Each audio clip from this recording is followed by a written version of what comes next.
both your leadership on the NOTAM and on the near-miss language that was in the FAA bill. So much appreciate that. Senator Markey. Yeah. Thank you, Madam Chair.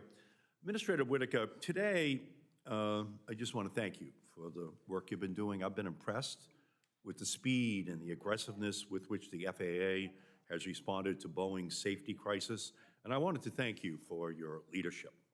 Boeing recently presented its 90-day plan to the FAA, detailing how it would get its safety culture back on track.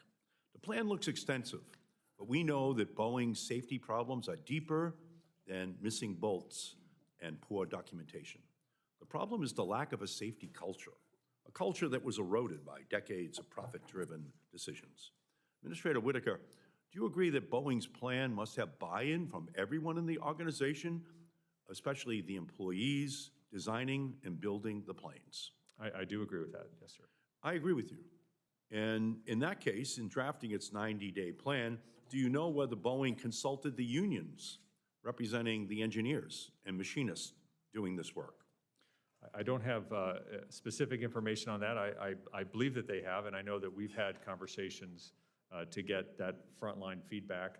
I do know that they've had several safety stand-downs where they've heard from all of their employees, and so they have reached out to get input from that. Well, did the FAA ever indicate to Boeing that certain stakeholders, including unions representing its workers, should be involved in the plan? Yes, in the sense that that is part of a robust SMS system, so you need to have avenues for that employee, that frontline input. Well, here's what I've heard. I've heard that unions were not significantly involved in developing the plan. This doesn't make sense to me. Over and over again, Boeing's business decisions have undermined safety. These decisions have mostly been made by corporate executives in cushy corner offices without any input by the engineers and workers who historically defined Boeing's engineering and safety excellence. Now you're telling me the same people who steered Boeing off the flight path of safety are the ones developing the plan to make things right, with no input from workers, as I've been talking to the workers. It should be obvious that the workers charged with designing and building our planes should be included in developing the plan to transform Boeing's culture. Boeing does a lot of actual rocket science, but this is not rocket science. To be honest, the lack of union involvement in developing the safety plan is not surprising. It exposes Boeing's deep and longstanding hostility towards organized labor, to the direct detriment to safety for all of us. And don't take my word for it, take Boeing's. I have here screenshots from an internal Boeing training document that describes unions as something to be contained and encourages managers to limit interactions between union and non-union employees. And it even has a map that shows Boeing's concerted efforts to move critical Boeing safety functions away from the union stronghold in Everett, the location where Boeing's engineering and safety excellence culture was built. Boeing treats unionization like a virus that needs to be contained.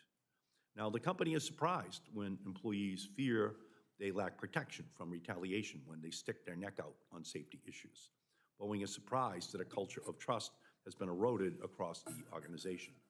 At every turn, Boeing has undercut unions' ability to protect workers from retaliation or facilitate trust between workers and management. The turbulence today should have been on their radar for years. And personally, I think the FAA has a role to play in ensuring that workers are at the decision-making table to transform Boeing's safety culture.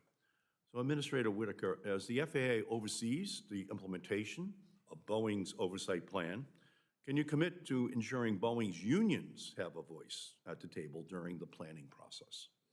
I can certainly commit that the SMS program won't work without extensive employee feedback and open channels of communication. So that will be part of the plan going forward. Thank you. Well, I think it's vital that the FAA use the full extent of its authority here to ensure Boeing's employees are involved and have a voice when it comes to reviving the company's safety culture. And I look forward to continuing to work with you at the FAA and all interested parties on those issues. And I thank you, Madam Chair, for your great leadership on all of these issues. Thank you. And while you were not in the room, the FAA administrator did commit that a SMS system should include an input from employees that would include the FAA getting access to that information. I think that has been one of the contentious discussions there, at least with SPIA, that they want these issues to be brought up as soon as possible and to be recognized by the FAA. So I appreciate Administrator Whitaker's commitment to making sure that that happens as part of a safety management system. Just one aspect of what Senator Markey brought up. Senator Moran.